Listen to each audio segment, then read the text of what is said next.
Hola, bienvenidos al curso de Residencias y Actualización Médica. El módulo de Ginecología y Obstetricia, esta videoconferencia se denomina Síndrome de Ovario Poliquístico. Yo soy la doctora Nora Nayeli Macías Vera y vamos a comenzar con la conferencia. Bueno, el síndrome de ovario poliquístico es una endocrinopatía compleja de origen poligénico. Actualmente se cree que el 5 al 7% de la población total femenina es portadora de esta enfermedad. Se encuentra incluso en el 30% de hallazgos ultrasonográficos en pacientes completamente asintomáticas. Es la primera causa de oligoanovulación crónica y de infertilidad en los países de primer mundo. Tiene tres características. Esta paciente tiene datos de hiperandrogenismo, datos de anovulación y generalmente se presentan en los ovarios poliquistosis. Muy bien, ¿por qué es tan importante hablar del síndrome de ovario poliquístico? Bueno, el síndrome de ovario poliquístico es una enfermedad cada vez más prevalente. Presenta complicaciones en todos los estadios de la vida de la mujer. Sin embargo, algo que es común que les pregunten es ¿qué complicaciones puede tener una paciente con síndrome de ovario poliquístico en el embarazo? Bueno, la respuesta sería predispone a diabetes gestacional e hipertensión. Durante la estimulación ovárica asistida, porque recuerden que estas pacientes al tener tantos porcentajes de infertilidad, pues a veces requieren de terapias para la fertilización y presentan mayor índice de síndrome de estimulación ovárica y en el 35% de las veces estas mismas pacientes presentan datos de resistencia a la insulina, como lo podría ser el hirsutismo, elevación de la LH, acantosis nigricans, principalmente en pacientes obesas, que corresponde al 70% de la población con esta enfermedad. Sin embargo, también predispone a la diabetes, a enfermedades cardiovasculares, síndrome metabólico, hiperplasia endometrial y cáncer endometrial. Esto es muy importante, hay que prestar mucha atención porque esta sí es una pregunta recurrente del ENARM. ¿Por qué existe la relación entre síndrome de ovario poliquístico y cáncer endometrial? Bueno, la oligo o amenorrea en las mujeres con síndrome de ovario poliquístico puede predisponer a una hiperplasia endometrial. Esta hiperplasia endometrial puede desarrollar después un carcinoma. Entonces se recomienda en la guía de práctica clínica que estas pacientes que generalmente no menstruan se les dé un tratamiento con progestágenos por lo menos cada 3 o 4 meses para disminuir este riesgo de carcinoma endometrial. Entonces es muy importante saber identificar con estas pacientes, pero principalmente saber qué complicaciones pueden llegar a tener porque estas son preguntas recurrentes del ENARM.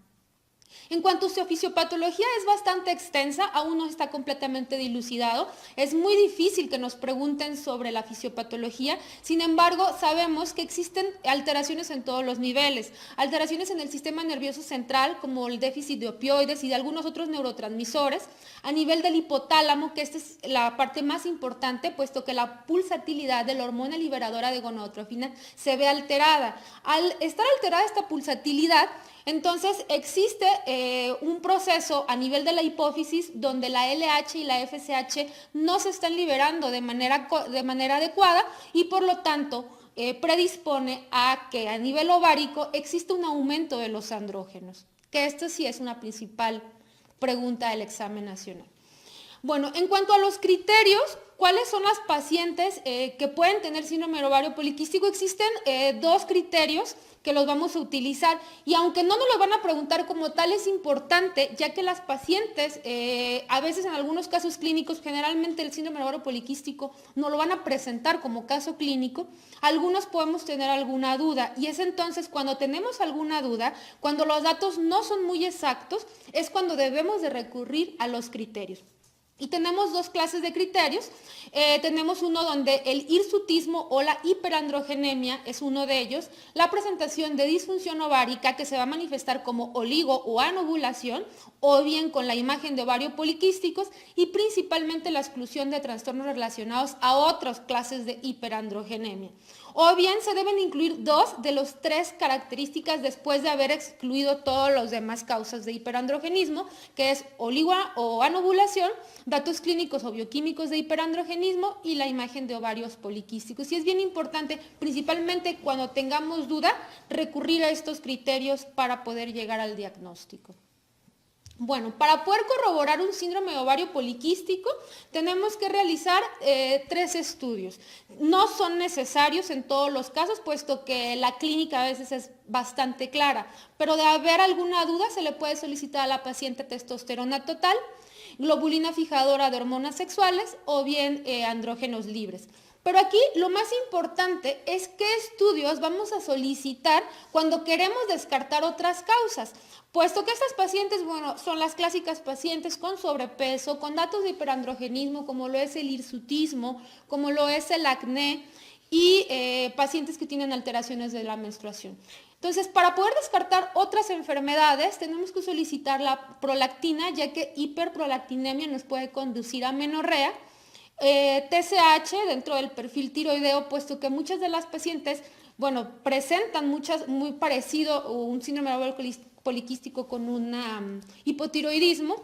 Se pide la relación de cortisol libre, 17-hidroxiprogesterona cuando sospechamos que el hiperandrogenismo es de origen suprarrenal, o la relación FSH-LH.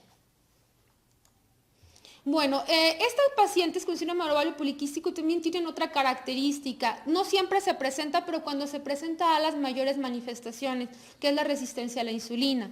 La resistencia a la insulina nos va a condicionar un estado diabetógeno de la paciente y una predisposición mayor a otras enfermedades.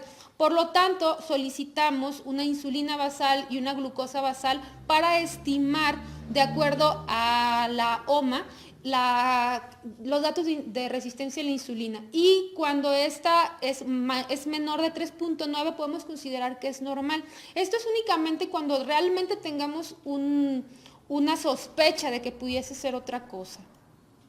En cuanto al tratamiento del síndrome de ovario poliquístico, el tratamiento va a ir enfocado a lo que la paciente manifiesta. La gran mayoría de las pacientes llegan a nuestro consultorio por alteraciones menstruales o porque desean embarazarse.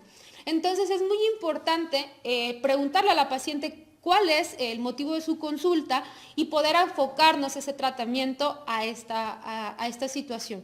A pesar de no existir estudios que con un nivel de evidencia elevado aconseje una dieta, sí es muy importante hacer que la paciente pierda peso, ya que el 70% de las pacientes con síndrome de ovario poliquístico son obesas.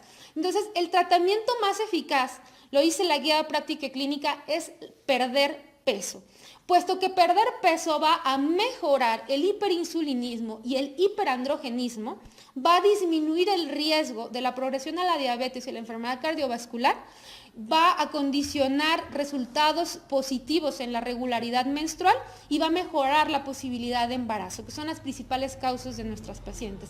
Entonces, por lo tanto, es bien importante tener en cuenta esto, ya que la paciente, el examen nacional te va a enfocar qué es lo primero que le vas a pedir a esta paciente antes de pensar en algún fármaco o en alguna intervención quirúrgica. Lo primero que tenemos que contestar es bajar de peso a la paciente. Asimismo, el uso de metformina se ha visto relacionado con datos de hiperinsulinismo con buenos resultados. Sin embargo, la primera medida higiénico-dietética es disminuir el peso. En cuanto a otra de las complicaciones que tienen estas pacientes o por las que llegan a nuestro consultorio o al consultorio de los dermatólogos es por el hirsutismo. Entonces, para tratar el hirsutismo tenemos varias opciones. Tenemos, por ejemplo, la espironolactona, la ciproterona, la flutamida, la finasterida. Cada uno de ellos pertenece a una clase de fármacos que tienen efectos específicos sobre el hiperandrogenismo. Es muy importante evaluar a la paciente para ver qué tanto hirsutismo tiene, incluso una virilización, y saber cuáles de estos fármacos es el más adecuado. Sin embargo, la mayoría de las veces la respuesta es ciproterona, ya que la mayoría de las pacientes se encuentran en una edad reproductiva y la ciproterona es un progestágeno que hace las veces de un hormonal y a su vez es un antiandrógeno con excelentes resultados. La mayoría de las respuestas va a ser así, salvo que se trate de un hiperandrogenismo muy severo, una virilización. En cuanto al tratamiento para la ovulación, cuando las pacientes desean embarazarse, las mujeres con síndrome de ovario poliquístico no se embarazan porque no ovulan. Entonces, ¿qué es lo que les debemos de dar a las pacientes si desean ovular? Pues darles un tratamiento que mejore o que induzca su ovulación. Entonces, lo primero que nosotros damos, según la guía de práctica clínica y en la práctica común en el consultorio, es el clomifeno. Entonces, si en su examen nacional les preguntan que esta paciente quiere embarazarse, de primera línea va a ser el clomifeno. Ya posteriormente tenemos otras alternativas como el uso de FSH recombinante o urinaria o incluso la cirugía para disminuir la cantidad de quistes. Sin embargo, la primera línea va a ser el clomifeno y de haber una pregunta al examen nacional, la respuesta va a ser esa.